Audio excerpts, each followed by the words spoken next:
My name is Thomas McCoy, principal at Reaching All Minds Academy. And the short of it is, we put cool stuff on buses. Now, Reaching All Minds Academy it's kind of the brainchild of our founder. It was an after-school program to begin with, and it started with the community wanting more. And they said, we want a school, we want a school. And so our founder said, we're gonna do it. And she pushed forward, and she opened it. After 2 years, all of you know about the charter process, how hard it is, how much feedback you get, and don't do this or do that. But she pushed through, she made it happen. And for our community, that was big. So in Durham, Durham is a big city. It's got Duke, it's got the medical, but then we're in East Durham, and we don't really have those things. So we've got about 90% economically disadvantaged students. 100% of those are ethnic minority. A lot of crime, poverty in the community.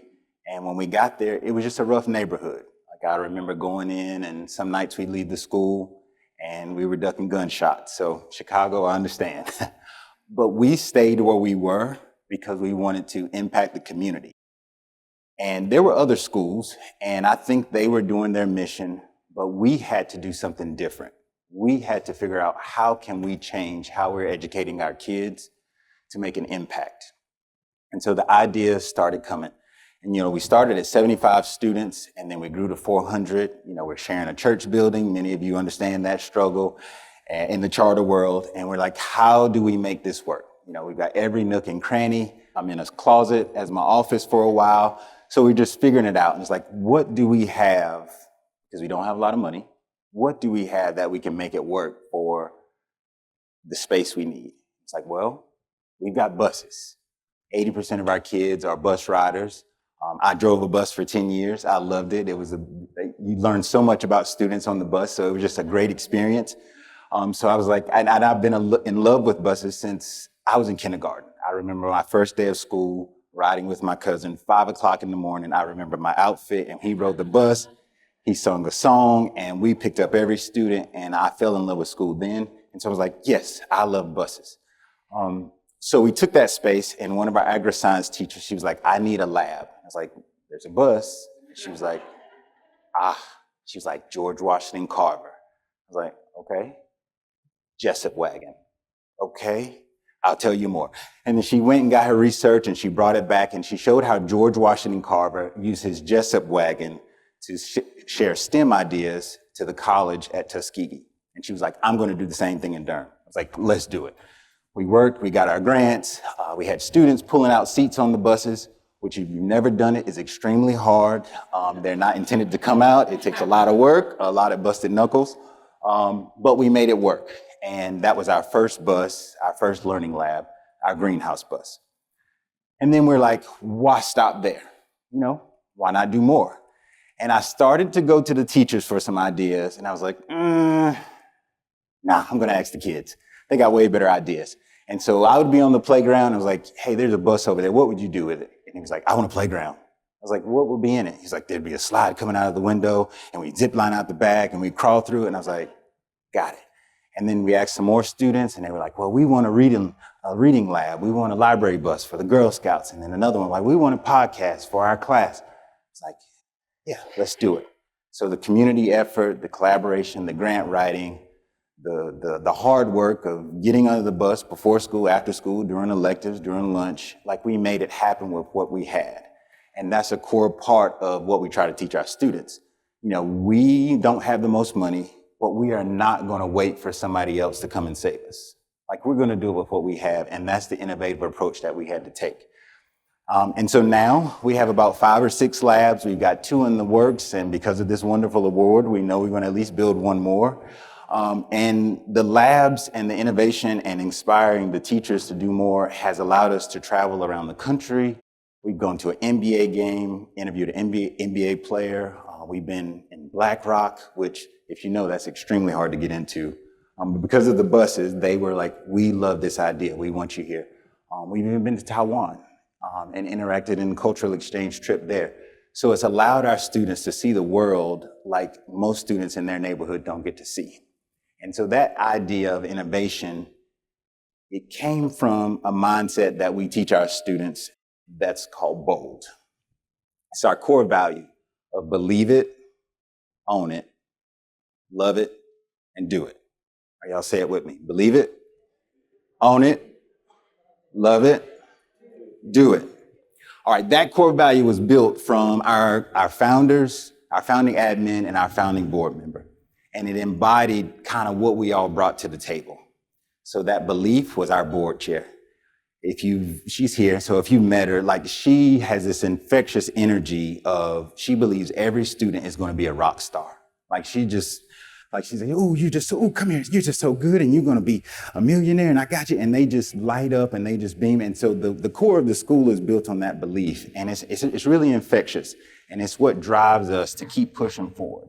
The O is the ownership. And that's something that I push because I see our students that they are waiting or they want somebody to give them. And it's like, no, you have to own your learning. You got to own your home. You got to own your life. You got to take responsibility for it. And as that's grown, they've taken ownership of that idea and really started to say, this is our school, not your school anymore. The L is the love. We had one of our administrators and she was just that caring when you need a hug, when you need a shoulder. If you don't need a hug, you're going to get a hug anyway. But it just was what made the community feel safe for the kids, of like knowing that someone in the building was going to be there to support them.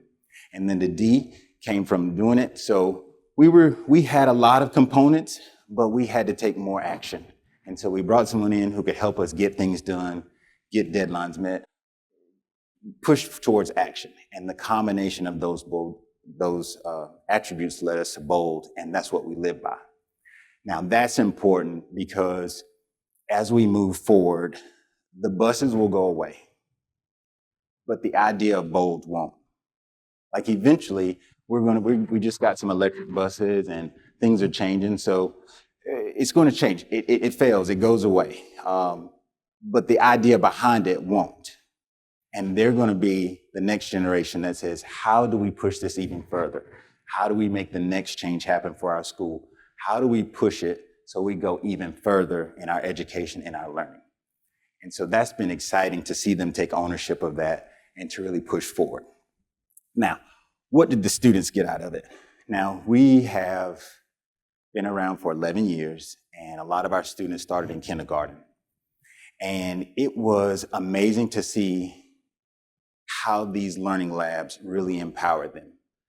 Because we built them for them, but now they own them. They run the labs. They go out into the community. It was so hard not to bring one of them to be a part of this experience, but we've had them off campus a lot, and it's just saying, like, we got you, but they really take ownership of this process. And 4 students or student groups in mind. Diana's on the podcast bus. She's an 8th grader. She's getting ready for high school. She would barely speak when she came to us. And she was a great student, but she would not speak. And she got on the podcast bus and the camera came on and she was like, I love it. I love it. And now she is our #1 spokesperson. Like when we bring guests to campus, she's giving the tour. I think she knows more about the school than I do at this point. But just to see her growth and where she's going in her life because of that opportunity is just amazing. Then we have Christian. Now, all of you have a Christian at your schools. Christian is extremely bright, but he does not like authority. Christian was on my bus as a 3rd grader, and we met in the middle of the bus, and one of us was going to go. And that day he won. I went back to my seat, and he won that day. But he got the greenhouse bus. Now, Christian's an artist. He can create. And the greenhouse bus teacher said, I want him. I see his mind. I see what he can create. I want him with me. And she gave him the bus as a canvas. And it's amazing. Like he did his artwork. He created all types of projects. And then he took ownership of it. And it's been amazing to see how he's grown. Now, there's Jeremiah and Brian. And Jeremiah and Brian are 2 kids who probably weren't supposed to make it. But when they started, they were my helpers, but they were challenges. And they brought to the table, we're going to get this done. When I started working on the buses, Brian would skip class. After the 2nd time, I just gave him a pass. He was like, I can fix the bus, Mr. McCoy. I know how to work the tools. I got it. And I let him try it, and he did. He could do every single piece by himself. And he still helps me to this day. He comes back from high school, and he said, I got you. And he'll help me fix every bus. And so seeing that and seeing how they grew from their failures and how we grow from our failures with this innovation is great. Right after we won the award, the mechanic called and said, the engine is gone and the greenhouse bus is parked. I'm like, we're devastated. The teacher's devastated. And it's like, how do we overcome this? Like, she's kind of crying. I'm like, oh, do I tell them? What's going to happen? And then it's like, okay, be bold.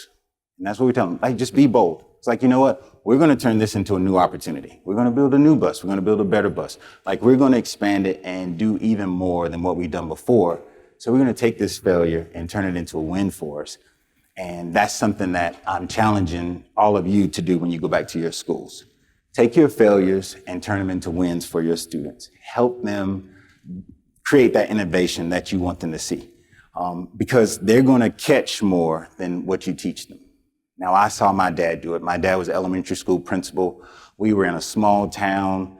We were on those dangerous playgrounds with the metal slides and merry-go-rounds. I broke my arm, twisted, like I experienced it.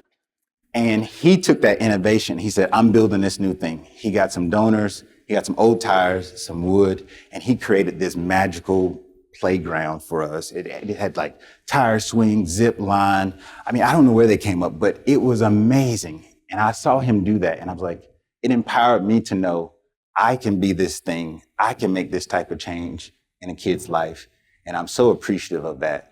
And so I just ask you to be bold, be bold, be bold. Thank you.